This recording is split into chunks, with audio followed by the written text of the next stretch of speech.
What is relapse prevention?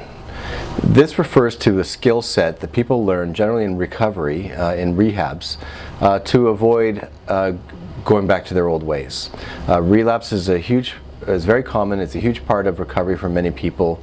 They need a few goes to learn to finally change their ways. I don't recommend this for anybody, but people are generally very sick when they're going through withdrawal, and they just simply want to feel better. And this instinct is very, very powerful. And it's more important to look at people from this compassionate standpoint rather than looking at them as having a moral weakness or a character flaw. It's not fair. These are ill people. So with relapse prevention, it's a skill set, if you will. It can be akin to a toolbox. Certain things are helpful, but it starts with recognizing what are the stressors, what are the things that contribute to cravings, identifying what they are for that particular person, and then going through their mind of how they're going to deal with this issue. So, for example, coping with emotions, both positive and negative emotions. Feeling good about things, wanting to celebrate, that can be a cue or a trigger for some people. Going through depression, anxiety, changes in lifestyle, which happens with recovery, that is stressful for people. And then add on to that all the stresses that exist just in our normal everyday life. So learning how to better cope with our stresses is really important. So that is on its own a separate discussion, but the main point is to identify what are the stressors in my life and learn how to tackle them. Learn how not to get stressed out as the best I can to the best of my abilities. The next part is to identify other high-risk situations, things like weddings, celebrations. These are what are also known as slippery things, slippery people and places as well. So slippery means people can have a slip if they hang out with the same old crowd, for example. So avoiding people who are triggers, who are using, is very important. Avoiding going to places where a person knows that there's going to be using there. For example, an alcoholic should not be going to a bar. So that would be considered a slippery place. So avoiding these situations and planning ahead. If it's a wedding, to plan ahead what you're going to do. For example, for somebody who's got alcohol issues, to bring with them Gatorades or juices or drink a soda that looks like alcohol. They can also learn certain tricks. If somebody asks them why is it they're not drinking, and saying that they have developed an allergy is a great one I've heard. Or carrying around a glass of soda or pop with ice in it, so it looks like a drink, and you don't have to tell people that it doesn't contain alcohol. It's none of their business.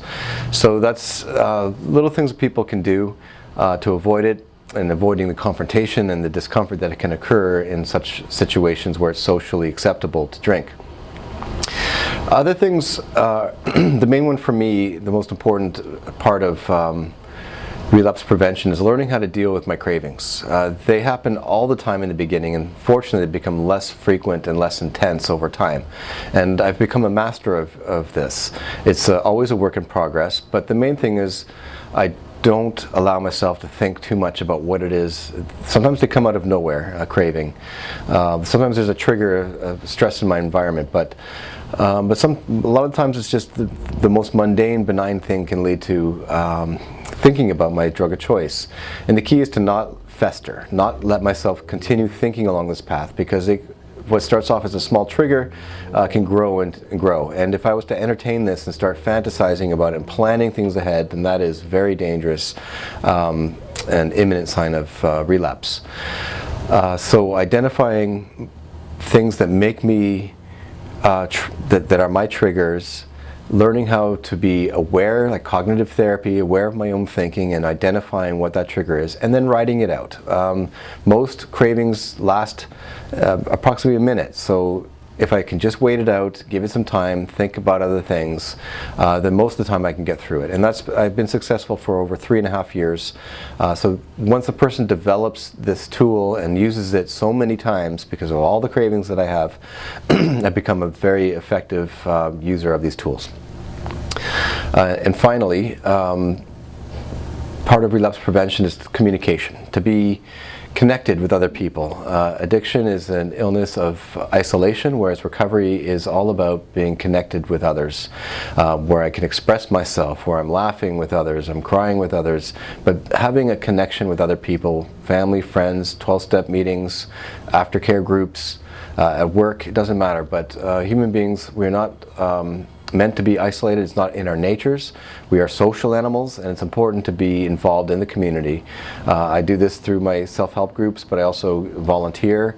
Working helps, but balancing work with recreation, and that's another thing. To close this one out with is that balancing life, the stresses in life with recreation. These are things that kind of went by the wayside during my addiction, but in my recovery, I've gotten back into my old ways. Things like any sort of recreation, music, sports. But again, it's usually involvement with an activity and involvement with other people. So to summarize, relapse prevention is about developing a skill set, a toolbox, if you will, of the necessary skills to cope with stresses, to identify what those stresses and triggers are, to learn how to ride it out, to learn techniques of not engaging in romanticizing about my use, so that I don't plan a relapse, stop it in its tracks. Fortunately, the triggers and cravings do get better with time. I feel it less often, and it becomes less intense, and it lasts a shorter period of time. Finally, being involved with others around me, being connected to others, and recreation all help to serve me have an enduring and healthy recovery. If you have any comments, then please leave it in the comment box below.